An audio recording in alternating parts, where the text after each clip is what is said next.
नमस्कार। आकाशवाणी से प्रस्तुत है समाचार संध्या।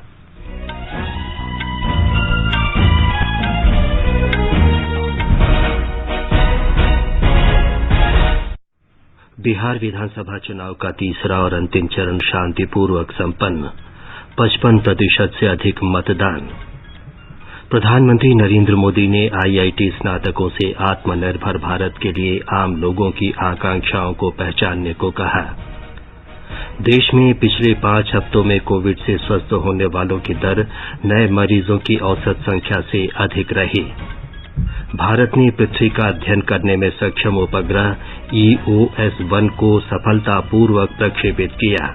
9 विदेशी उपग्रहों को भी अंतरिक्ष में भेजा। अगले वर्ष जनवरी से सभी 4 पहिया वाहनों में फास्टैग अनिवार्य होगा। और खेल मंत्रालय ने खेलो इंडिया उत्कृष्टता केंद्र के रूप में 6 केंद्रों को मंजूरी दी।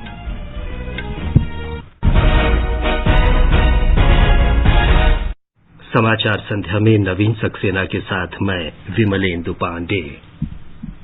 कोविड महामारी के खिलाफ देश एकजुट होकर लड़ रहा है। आप भी हमारे साथ सुरक्षा और बचाव के 3 आसान एहतियाती उपायों का संकल्प लें। मास्क पहनें, 2 गज दूरी है जरूरी, सुरक्षित दूरी बनाए रखें और हाथ और मुंह साफ रखें। अब समाचार विस्तार से। बिहार में विधानसभा चुनाव के तीसरे और अंतिम चरण का मतदान कड़ी सुरक्षा के बीच शांतिपूर्वक संपन्न हो गया। इस चरण में 55% से अधिक मतदान हुआ। 15 जिलों के 78 विधानसभा क्षेत्रों के लिए आज मतदान कराया गया। 4 नक्सलग्रस्त क्षेत्रों वाल्मीकि नगर, रामनगर, सिमरी बख्तियारपुर और महिषी में कड़ी सुरक्षा प्रतिबंधों के बीच मतदान शांतिपूर्वक संपन्न हुआ। हमारे संवाददाता ने बताया है कि 110 महिला उम्मीदवारों सहित 1204 प्रत्याशी इस चरण में अपना भाग्य आजमा रहे हैं। बिहार विधानसभा चुनाव कई मायने में याद किया जाएगा। कोरोना संक्रमण के बीच देश में पहली बार यहाँ चुनाव हुआ। उत्साही मतदाताओं ने कोरोना से बेखौफ होकर अपने मताधिकार का प्रयोग किया। शहरी इलाकों के मुकाबले ग्रामीण क्षेत्रों में अधिक वोट डाले गए। पुरुषों की तुलना में महिलाओं का मतदान प्रतिशत अधिक रहा। तीनों चरणों के दौरान कोई अप्रिय घटना नहीं हुई। इसका पूरा श्रेय चुनाव आयोग और प्रशासन को जाता है। आज के मतदान के बाद विधानसभा अध्यक्ष विजय कुमार चौधरी, विकासशील इंसान पार्टी के प्रमुख मुकेश सहनी और जन अधिकार पार्टी के अध्यक्ष पप्पू यादव का राजनीतिक भविष्य ईवीएम में सील हो गया। विजेंद्र यादव, बीमा भारती, विनोद नारायण झा और प्रमोद कुमार समेत 12 मंत्री चुनाव मैदान में हैं। आरजेडी के अब्दुल बारी सिद्दीकी, कांग्रेस के शकील अहमद खां और सीपीआई के राज्य सचिव राम नरेश पांडे के भी किस्मत का फैसला इस चरण में होगा। अब लोगों की निगाह 10 नवंबर की ओर लगी है, जब वोटों की गिनती होगी। आकाशवाणी समाचार के लिए पटना से कृष्ण कुमार लाल। निर्वाचन उपायुक्त चंद्रभूषण कुमार ने नई दिल्ली में बताया कि पहले चरण के चुनाव में 55.68% और दूसरे चरण में 55.7% मतदान हुआ था। उन्होंने बताया कि वाल्मीकि नगर लोकसभा सीट के उपचुनाव में शाम 5 बजे तक 53.62% मतदान दर्ज किया गया। श्री चंद्रभूषण कुमार ने बताया कि इस चुनाव के दौरान चुनाव आचार संहिता के उल्लंघन के 856 और कोविड नियमों के उल्लंघन के 156 मामले दर्ज किए गए। निर्वाचन आयोग के सेक्रेटरी जनरल उमेश सिन्हा ने बताया कि चुनाव सुचारू रूप से संपन्न हुआ। तीनों चरण के मतदान में लोगों में काफी उत्साह देखा गया। निर्वाचन आयोग ने मतदान के दौरान कोविड से संबंधित दिशा निर्देशों का कड़ाई से पालन कराया। बिहार विधानसभा की 243 सीटों के लिए 3 चरणों में चुनाव कराया गया। मतगणना मंगलवार को होगी। मणिपुर में 4 विधानसभा क्षेत्रों के उपचुनाव के लिए मतदान कड़ी सुरक्षा के बीच संपन्न हुआ। वांगोई, सैतू, लिलोंग और वांगजिंग टेंथा में शाम 5 बजे तक 91% मतदान होने का समाचार है। राज्य के 3 जिलों में 203 मतदान केंद्रों में वोट डाले गए। उधर नागालैंड में पुंगरो किफरे विधानसभा क्षेत्र के 2 मतदान केंद्रों पर आज दोबारा मतदान हुआ। निर्वाचन आयोग ने इन 2 मतदान केंद्रों में 3 नवंबर को हुए मतदान को निरस्त करते हुए वहां दोबारा मतदान कराए जाने की घोषणा की थी। प्रधानमंत्री नरेंद्र मोदी ने आईआईटी के नए स्नातकों का आह्वान किया है कि वे देश की आवश्यकता को समझें और जमीनी स्तर पर बदलाव के साथ जुड़ें। श्री मोदी ने उनसे आत्मनिर्भर भारत के संदर्भ में आम लोगों की आकांक्षाओं को जानने को भी कहा। प्रधानमंत्री आज भारतीय प्रौद्योगिकी संस्थान आईआईटी दिल्ली के वार्षिक दीक्षांत समारोह को संबोधित कर रहे थे। प्रधानमंत्री ने कहा कि आत्मनिर्भर अभियान एक मिशन है। ये देश के युवाओं, इंजीनियरों और तकनीकी उद्यमियों को अवसर प्रदान करता है। उन्होंने कहा कि नवाचार और नव प्रवर्तन को स्वतंत्र रूप से लागू करने और उन्हें आसानी से बाजार उपलब्ध कराने के लिए अनुकूल वातावरण बनाया गया है। श्री मोदी ने कहा कि भारत अपने युवाओं के कारोबार सुगमता के लिए प्रतिबद्ध है ताकि वे अपने नवाचार के माध्यम से देश के करोड़ों लोगों के जीवन में बदलाव ला सकें। कोविड-19 ने दुनिया को एक बात और सिखा दी है। ग्लोबलाइजेशन महत्वपूर्ण है, लेकिन इसके साथ साथ सेल्फ रिलायंस भी उतना ही जरूरी है।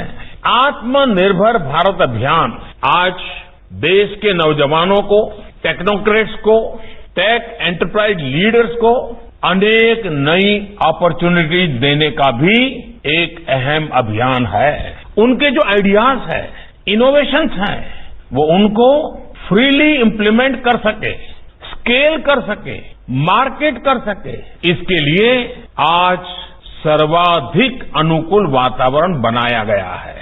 आज भारत अपने युवाओं को ईज ऑफ डूइंग बिजनेस देने के लिए पूरी तरह प्रतिबद्ध है। प्रधानमंत्री ने कहा कि अन्य सेवा प्रदाता ओएसपी दिशा निर्देशों को सरल बनाया गया है और हाल ही में प्रतिबंध भी हटा दिए गए हैं, जिससे बीपीओ उद्योगों पर पड़ने वाला बोझ कम होगा।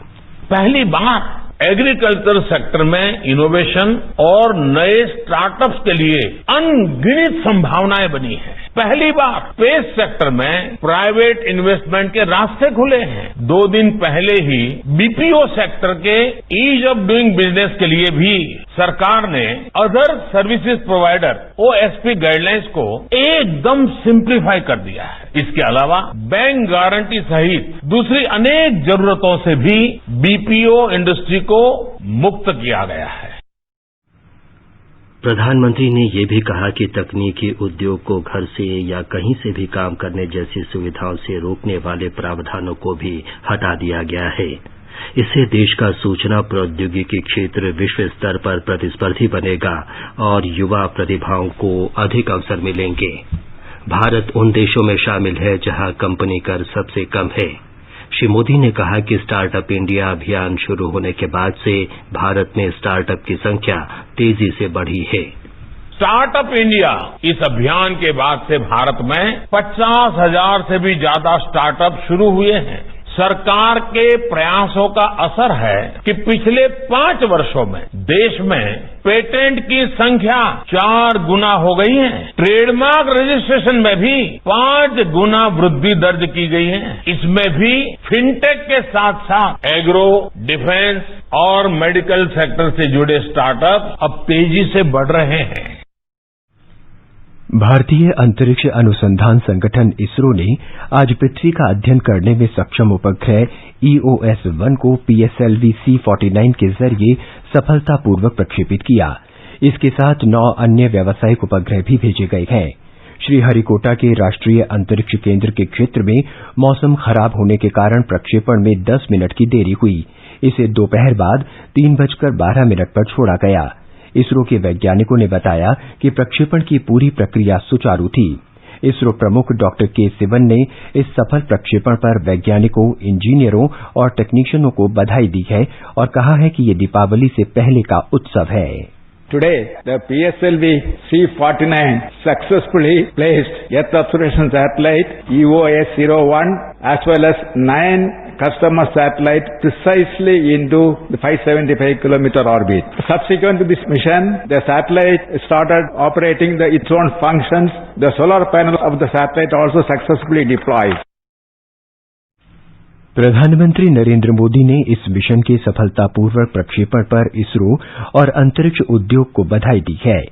उन्होंने कहा कि कोविड के दौरान आई बहुत सी बाधाओं के बावजूद वैज्ञानिकों ने तय समय सीमा के भीतर अपने काम को संपन्न किया।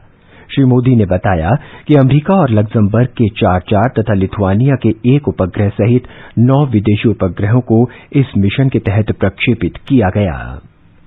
न्यूनतम समर्थन मूल्य पर धान की खरीद में इस वर्ष काफी वृद्धि हुई है। सरकार ने कहा है कि इस वर्ष पिछले वर्ष की इसी अवधि की तुलना में 19.42% की बढ़ोतरी हुई है। इससे 20,50,000 से अधिक किसान लाभान्वित हुए हैं। सरकार ने उन्हें लगभग 46,000 करोड़ रुपए का भुगतान किया है। खरीफ विपणन वर्ष 2020-21 के लिए पंजाब, हरियाणा, उत्तर प्रदेश, तमिलनाडु, उत्तराखंड, चंडीगढ़, जम्मू कश्मीर, केरल और गुजरात में धान की खरीद जारी है। अब तक कुल 243 लाख मीट्रिक टन से अधिक धान खरीदा जा चुका है। इनमें 171 लाख मीट्रिक टन से अधिक धान की खरीद केवल पंजाब में की गई है। ये कुल खरीद का लगभग 70% है। कुछ राज्यों से प्राप्त प्रस्तावों के आधार पर लगभग 45 लाख मीट्रिक टन दालों और तिलहनों की खरीद की स्वीकृति दी जा चुकी है। इनमें तमिलनाडु, कर्नाटक, महाराष्ट्र, तेलंगाना और गुजरात शामिल हैं। अल्पसंख्यक कार्य मंत्री मुख्तार अब्बास नकवी ने आज मुंबई में अगले वर्ष हज के लिए ऑनलाइन आवेदन की प्रक्रिया शुरू करने की घोषणा की।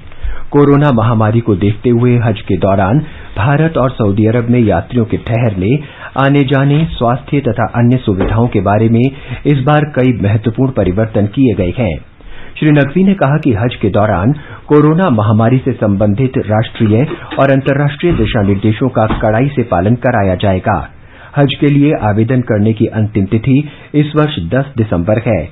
लोग ऑनलाइन, ऑफलाइन तथा हज मोबाइल ऐप के माध्यम से आवेदन कर सकते हैं। श्री नकवी ने कहा कि हज अगले वर्ष जून और जुलाई में होगा और कोविड को देखते हुए सऊदी अरब और भारत सरकार द्वारा जारी सभी जरूरी दिशा निर्देशों का पालन कराया जाएगा। श्री नकवी ने कहा कि कोरोना महामारी के कारण हज के लिए आयु सीमा में भी परिवर्तन किया जा सकता है। हर हज यात्री को यात्रा से 72 घंटे पहले कोविड जांच करानी होगी। इस बार हज के लिए रवाना होने के स्थानों को घटाकर 10 कर दिया गया है। ये स्थान है अहमदाबाद, बेंगलुरु, कोच्चि, दिल्ली, गुवाहाटी, हैदराबाद, कोलकाता, लखनऊ, मुंबई और श्रीनगर। श्री नकवी ने कहा कि बिना मेहरम के जाने वाली महिलाएं भी हज के लिए आवेदन कर सकती हैं। उन्होंने कहा कि बिना मेहरम श्रेणी वाली महिलाओं को लॉटरी व्यवस्था से छूट दी गई है। प्रधानमंत्री नरेंद्र मोदी ने कहा है कि 5 वर्ष पूर्व भारत ने देश को वीरता के साथ सुरक्षा प्रदान करने वाले महान सैनिकों के कल्याण को सुनिश्चित करने की दिशा में एक ऐतिहासिक कदम उठाया था। श्री मोदी ने कहा कि 1 रैंक 1 पेंशन का निर्णय एक स्मरणीय अवसर था, जिसके लिए देश को कई दशकों तक प्रतीक्षा करनी पड़ी थी। इस अवसर पर रक्षा मंत्री राजनाथ सिंह ने कहा कि इसे लागू करने के बाद रक्षा बलों के 20,60,220 पेंशन भोगियों और पारिवारिक पेंशन भोगियों को 10,795 करोड़ रुपए की बकाया रकम अदा की गई। इसमें नेपाली पेंशन भोगियों को अदा की जाने वाली पेंशन की 348 करोड़ रुपए से अधिक की धनराशि शामिल है। श्री सिंह ने कहा कि 1 रैंक 1 पेंशन व्यवस्था ने हाल ही में और पूर्व में अवकाश लेने वाले पेंशन भोगियों के बीच अंतर को समाप्त किया है। रक्षा मंत्री ने कहा कि सुरक्षा बलों और उनके परिवारों के लिए हम पूरी तरह प्रतिबद्ध हैं। गृहमंत्री अमित शाह ने कहा है कि नरेंद्र मोदी सरकार देश के जाबाज जवानों के कल्याण को लेकर पूरी तरह वचनबद्ध है। भारतीय जनता पार्टी के अध्यक्ष जगत प्रकाश नड्डा ने कहा कि प्रधानमंत्री मोदी ने सदैव वीर जवानों और रक्षाकर्मियों के मनोबल को बढ़ाया है। ये समाचार आकाशवाणी से प्रसारित किए जा रहे हैं। ताजा समाचार जानने के लिए आप हमारे Twitter handle @AIR News Hindi को फॉलो कर सकते हैं। चलो मिलकर एक शुरुआत करें, चलो एक फैसला आज करें, मास्क नहीं तो टोकेंगे, कोरोना को रोकेंगे, चलो एक इरादा करते हैं, चलो कुछ वादा करते हैं, मास्क नहीं तो टोकेंगे, कोरोना को रोकेंगे। ये आकाशवाणी है।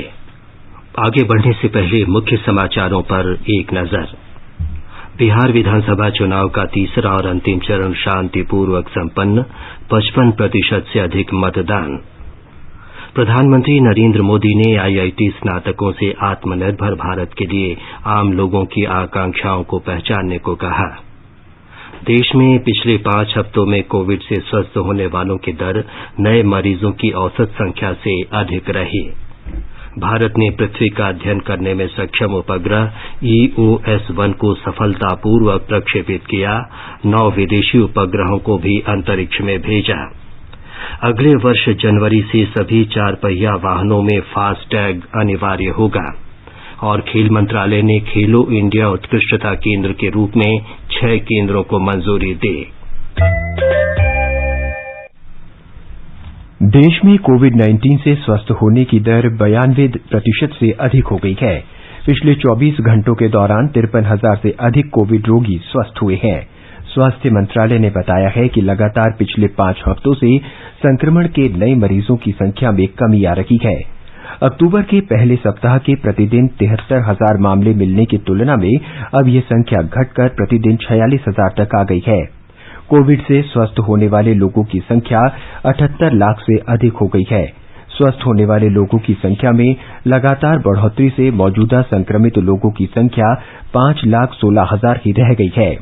स्वास्थ्य मंत्रालय ने कहा है कि 77% नए मामले 10 राज्यों और केंद्र शासित प्रदेशों से हैं। दिल्ली ने महाराष्ट्र और केरल को पीछे छोड़ दिया है, जहां पिछले 24 घंटों में 7,178 नए मामले दर्ज किए गए हैं। पिछले 24 घंटों के दौरान 50,357 नए मरीज सामने आने की खबर है। इसे मिलाकर देश में अब तक संक्रमित हुए लोगों की संख्या 84 लाख से अधिक हो गई है।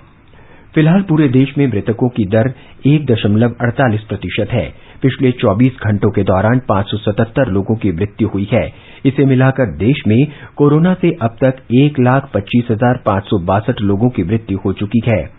भारतीय आयुर्विज्ञान अनुसंधान परिषद के अनुसार पिछले 24 घंटों के दौरान 11,13,000 से अधिक जांच की गई। इसे मिलाकर अब तक 11 करोड़ 65 लाख नमूनों की जांच की जा चुकी है। आंध्र प्रदेश में पिछले 24 घंटों के दौरान कोविड के 2,300 से अधिक नए मरीज सामने आए। पिछले 24 घंटों में 2,747 रोगी स्वस्थ हुए। राज्य में अब तक 85,87,000 कोविड के नमूनों की जांच की गई है। तेलंगाना में कोरोना वायरस के दुष्प्रभाव के कारण इस वर्ष अब तक 52,750 करोड़ रुपए के राजस्व का नुकसान होने का अनुमान है। राज्य सरकार वर्तमान वित्त वर्ष के अनुमान में इसे जोड़ने का विचार कर रही है। राज्य का अपना राजस्व भी अनुमानित 67,704 करोड़ रुपए से घटकर 33,904 करोड़ रुपए होने की आशंका है।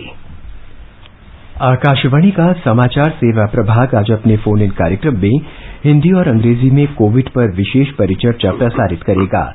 इस चर्चा में सफदरजंग अस्पताल के मेडिसिन विभाग की डॉक्टर गीता कंपानी भाग लेंगी। श्रोता हमारे टोल फ्री नंबर 1800-115767 और लैंडलाइन नंबर 011-2331-4444 पर फोन करके विशेषज्ञ से सीधे सवाल पूछ सकते हैं। आप हमारे Twitter handle @AIR News Alerts पर #AskAIR के जरिए भी सवाल पूछ सकते हैं। ये कार्यक्रम आज रात 9:30 बजे FM गोल्ड और अतिरिक्त मीटरों पर सुना जा सकता है। स्वास्थ्य और परिवार कल्याण मंत्रालय की राष्ट्रीय टेलीमेडिसिन सेवा ई-संजीवनी के तहत आज तक 7 लाख परामर्श लिए गए हैं। वर्चुअल तरीके से OPD सेवाएं प्रदान करने का ये तरीका काफी लोकप्रिय हो रहा है। ई-संजीवनी पर प्रतिदिन 10,000 से अधिक परामर्श रिकॉर्ड किए जा रहे हैं। इस प्रकार ये देश में सबसे बड़ी OPD सेवा बन रही है। छोटे शहरों और ग्रामीण इलाकों में भी इसका इस्तेमाल किया जा रहा है। मध्य प्रदेश, गुजरात और कर्नाटक जैसे राज्यों में हाल के वर्षों में ई-संजीवनी सेवा का चलन काफी बढ़ा है। 11 लाख से अधिक सूक्ष्म, लघु और मध्यम उद्यमों ने अब तक उद्यम पंजीकरण की नई प्रणाली के तहत अपना पंजीकरण कराया है। सूक्ष्म, लघु और मध्यम उद्यम मंत्रालय ने इस वर्ष 1 जुलाई से इन उद्यमों की परिभाषा और पंजीकरण की प्रक्रिया में परिवर्तन किया था। मंत्रालय ने कहा है कि अब तक पंजीकृत उद्यमों में से 7,98,000 उद्यमों का मालिकाना अधिकार पुरुषों के पास है, जबकि 1,73,000 का मालिकाना अधिकार महिलाओं के पास है। 3,72,000 उद्यमों ने उत्पादन श्रेणी के अंतर्गत पंजीकरण कराया है, जबकि 6,71,000 उद्यम सेवा क्षेत्र के लिए पंजीकृत हुए हैं।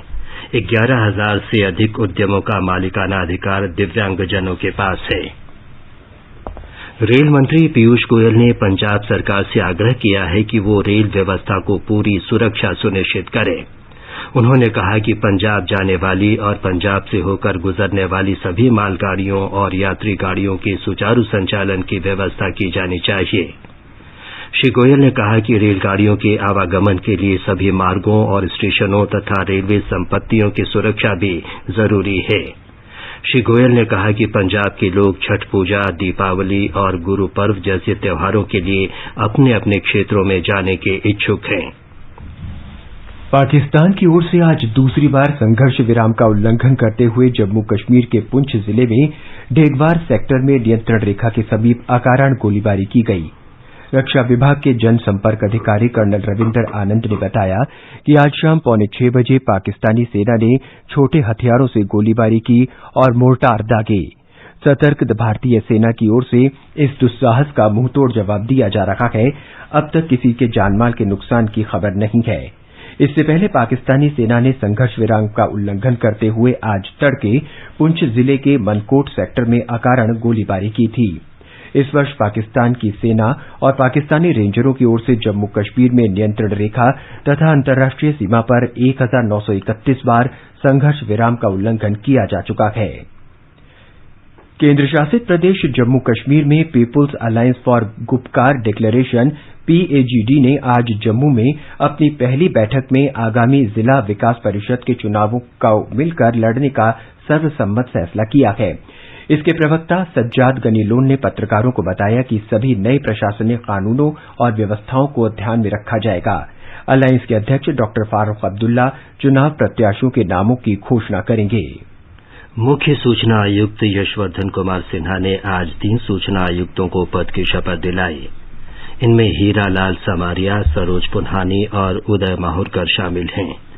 इसके साथ ही आयोग में मुख्य सूचना आयुक्त को मिलाकर 8 सूचना आयुक्त हो गए हैं। इससे पहले राष्ट्रपति रामनाथ कोविंद ने श्री सिन्हा को आज सुबह मुख्य सूचना आयुक्त के पद की शपथ दिलाई थी। पूर्व राजनयिक श्री सिन्हा पिछले वर्ष जनवरी से सूचना आयुक्त के तौर पर कार्यरत थे। मुख्य सूचना आयुक्त के तौर पर उनका कार्यकाल 3 वर्ष का होगा।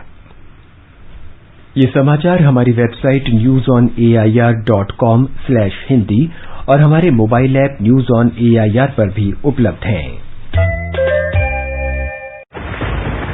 लो राधा, बारिश से बचने के लिए छाता तो मैं ले आई। डेंगू और चिकनगुनिया से बचने का उपाय वो कौन करेगा? ये तो किसी ने बताया ही नहीं। मैं बताती हूँ। पानी से भरी टंकियों व बर्तनों को अच्छी तरह ढककर रखें। हर सप्ताह कूलर को खाली करके सुखाकर दोबारा भरें। घर व आसपास टूटे बर्तन, डिब्बे, टायर इत्यादि में पानी जमा न होने दें। मच्छरों के काटने से बचने के लिए कॉइल, क्रीम, मशीन आदि का प्रयोग करें। डेंगू के मच्छर दिन में काटते हैं, इसलिए पूरे शरीर को ढकने वाले कपड़े पहने। बुखार हो तो डॉक्टर की सलाह लें। समझ गयी? हाँ, समझ गयी। और अब दूसरों को भी बताऊंगी। ये कुछ आसान उपाय अपनाएं, डेंगू चिकनगुनिया को दूर भगाएं। स्वास्थ्य एवं परिवार कल्याण मंत्रालय, भारत सरकार द्वारा जनहित में जारी। समाचार संध्या में आपका फिर स्वागत है। सड़क परिवहन और राजमार्ग मंत्रालय ने अधिसूचना जारी कर 4 पहियों वाले सभी वाहनों के लिए 1 जनवरी 2021 से फास्ट टैग अनिवार्य कर दिया है। ये सभी पुराने वाहनों और 1 दिसंबर 2017 से पहले बेचे गए मोटर वाहनों की M और N श्रेणियों पर लागू होगा। इससे पहले केंद्रीय मोटर वाहन नियम 1989 के तहत 4 पहियों वाले नए वाहनों के पंजीकरण के लिए 1 दिसंबर 2017 से फास्टैग अनिवार्य किया गया था। वाहन निर्माता या उनके डीलर इनकी आपूर्ति कर रहे हैं। अब ये अनिवार्य कर दिया गया है कि परिवहन वाहनों के फिटनेस प्रमाण पत्र का नवीनीकरण फास्टैग लगाने के बाद ही किया जाएगा। राष्ट्रीय परमिट वाहनों के लिए फास्टैग को 1 अक्टूबर 2019 से अनिवार्य किया गया था। दिल्ली में वायु गुणवत्ता में गिरावट आई है। हवा अत्यंत खराब श्रेणी में आ गई है। केंद्रीय प्रदूषण नियंत्रण बोर्ड के अनुसार दिल्ली का वायु गुणवत्ता सूचकांक आज दोपहर 405 पर स्थित था। हवा की गति में कमी के कारण प्रदूषण में बढ़ोतरी हुई है। पराली जलाए जाने का भी इसमें 32% हिस्सा रहा है। अगले 2 दिनों तक वायु गुणवत्ता खराब बने रहने की आशंका व्यक्त की गई है।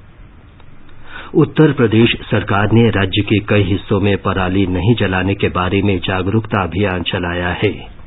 मुख्यमंत्री योगी आदित्यनाथ ने राज्य के किसानों से अपील की है कि वे पराली न जलाएं और इसके बजाय उसकी खाद बनाएं।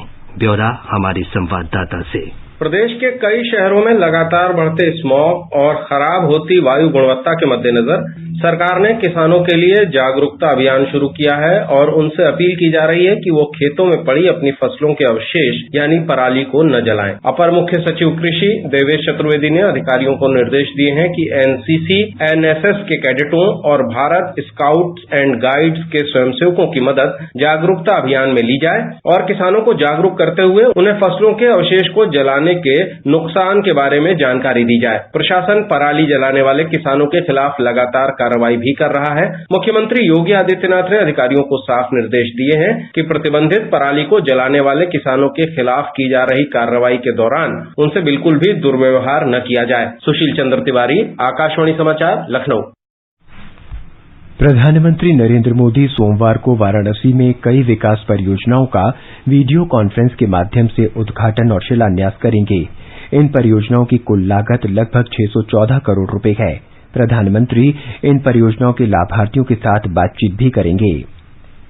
खेल मंत्रालय ने 6 केंद्रों को खेलो इंडिया उत्कृष्टता केंद्र के रूप में मंजूरी दे दी है।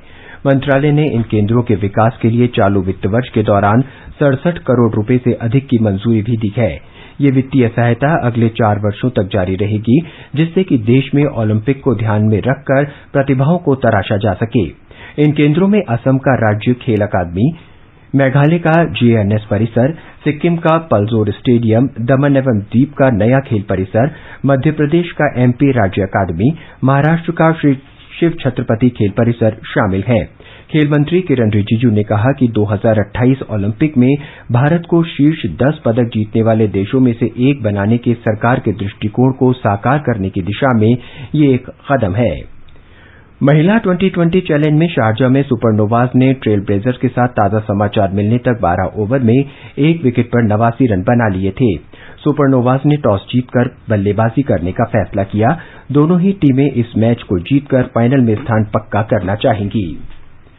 असम के मुख्यमंत्री सर्बानंद सोनोवाल ने गृहमंत्री अमित शाह से फोन पर बातचीत कर उन्हें असम मिजोरम सीमा पर स्थिति तथा राज्य सरकार द्वारा उठाए गए कदमों के बारे में जानकारी दी।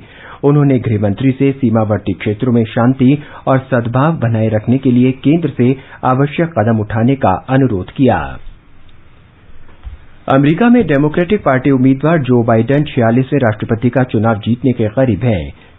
श्री बाइडेन ने राष्ट्र के नाम संबोधन में कहा कि जनता ने डेमोक्रेटिक पार्टी को ये समर्थन कोरोना, अर्थव्यवस्था, जलवायु परिवर्तन और नस्लवाद पर कार्रवाई के लिए दिया है। पेंसिल्वेनिया, जॉर्जिया, नेवाडा, एरिजोना और नॉर्थ कैरोलिना सहित कुछ राज्यों में मतगणना चल रही है। अखिल भारतीय सैनिक विद्यालय प्रवेश परीक्षा 2021 का आयोजन अगले वर्ष 10 जनवरी को किया जाएगा। ये परीक्षा 23 राज्यों और 1 केंद्र शासित प्रदेश में 33 सैनिक विद्यालयों में 6ठी और 9वीं कक्षा में प्रवेश के लिए आयोजित होगी। दाखिले के लिए ऑनलाइन आवेदन प्रक्रिया 20 अक्टूबर से शुरू हो गई है और इस महीने की 19 तारीख तक चलेगी। ऑनलाइन आवेदन के लिए अभ्यर्थियों को वेबसाइट पर पंजीकरण कराना पड़ता है। वेबसाइट का पता है aissee.nta.nic.in। अंत में मुख्य समाचार एक बार फिर। बिहार विधानसभा चुनाव का तीसरा और अंतिम चरण शांतिपूर्वक संपन्न, 55% से अधिक मतदान। प्रधानमंत्री नरेंद्र मोदी ने आईआईटी स्नातकों से आत्मनिर्भर भारत के लिए आम लोगों की आकांक्षाओं को पहचानने को कहा। देश में पिछले 5 हफ्तों में कोविड से स्वस्थ होने वालों की दर नए मरीजों की औसत संख्या से अधिक रही। भारत ने पृथ्वी का अध्ययन करने में सक्षम उपग्रह EOS-1 को सफलतापूर्वक प्रक्षेपित किया। 9 विदेशी उपग्रहों को भी अंतरिक्ष में भेजा। अगले वर्ष जनवरी से सभी 4 पहिया वाहनों में फास्टैग अनिवार्य होगा। और खेल मंत्रालय ने खेलो इंडिया उत्कृष्टता केंद्र के रूप में 6 केंद्रों को मंजूरी दी। इसके साथ ही समाचार संध्या का ये अंक समाप्त हुआ। नमस्कार।